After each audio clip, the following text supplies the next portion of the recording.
I'm going to get right to the panel. Judge Catherine Cryer is in favor of the president's compromise. You heard the people speaking of this can be used for the morning after pill and the rest of it.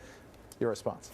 In 2000, the EEOC issued a ruling that this would take effect. That's when DePaul, largest Catholic university in the country, started providing this coverage in their health care policies. We know the 28 states in the year cover 2000? 2000, December of 2000, the ruling occurred.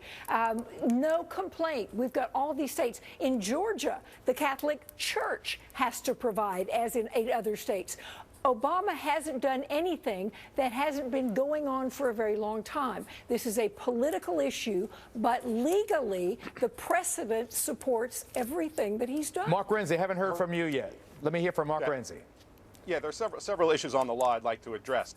Just taking them in order. One, the EEOC opinion that Judge Cryer cited has been held by the 8th Circuit to not have the force of law. It's not law, it's their opinion. That's why everybody has always ignored it.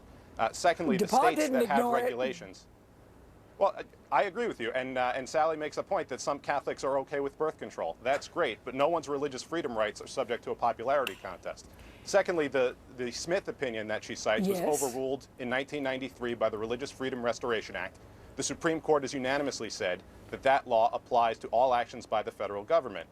And third, the president's compromise, the alleged compromise, is not neutral at all. It says that there will be some preferred religious groups, churches, some slightly less preferred religious groups, affiliated institutions, and then it leaves all religious individual Americans completely out in the cold with no religious freedom rights. That's why Americans from across the spectrum have been signing the petition at becketfund.org and are getting together in lawsuits. We've already filed 3 of them, and either this president's going to have to walk back from his assault on religious liberty, or he'll have to do it in court.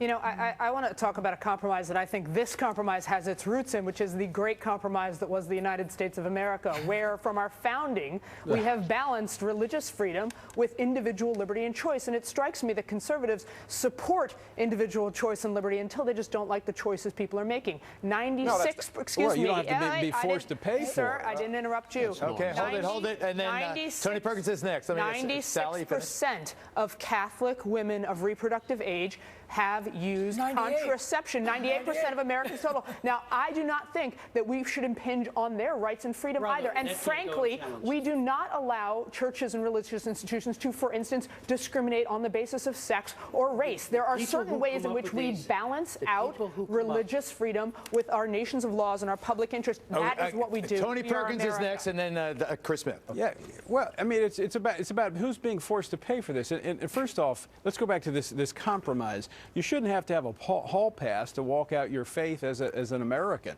And that's what the president is putting forth here. The free exercise clause does not just pertain to religious organizations, it pertains to Americans. And what about those religious business owners that will be forced to pay for this? They're left out in the cold on this issue. So they should all be able to deny it. There is a remedy. That's what Roy Blunt wants. They shouldn't have to pay for something that violates their moral convictions. I mean, there you go. Look, if you got a moral objection to anything going on, Roy Blunt is saying you can walk.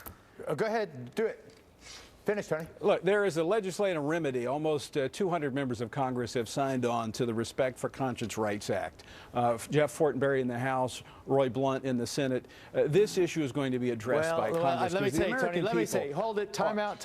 I think that what you're saying, what you're really saying now is it's not about Obamacare, it's about abortion. It's about, and contraception. And, no, you know, I'm not. I'm not saying that at all. It's about the issue of religious freedom. It's about being forced to do something that violates your moral convictions. Okay. Again, there's a huge penalty for any religiously based organization. Catholic Charities that does unbelievably good work all over. They will be told you will be penalized if you don't conform to this order, this coercive order that has been dictated by President Obama. $2,000 for every employee. It will bankrupt faith-based organizations. I've been in Congress 32 years, never seen anything like it. The study that was cited before, where did it come from? The Guttmacher Institute, a group that was founded by Planned Parenthood. Planned Parenthood does 330,000 You mean that 96% of Catholic women use contraception? It has a huge bias error in the way it was done, and I wouldn't trust, frankly, anything that they did. I should have saved the whole hour. I would have. I intended to, but for Whitney Houston's untimely passage, thank you, everybody. That's it. Have a great, see you on the radio.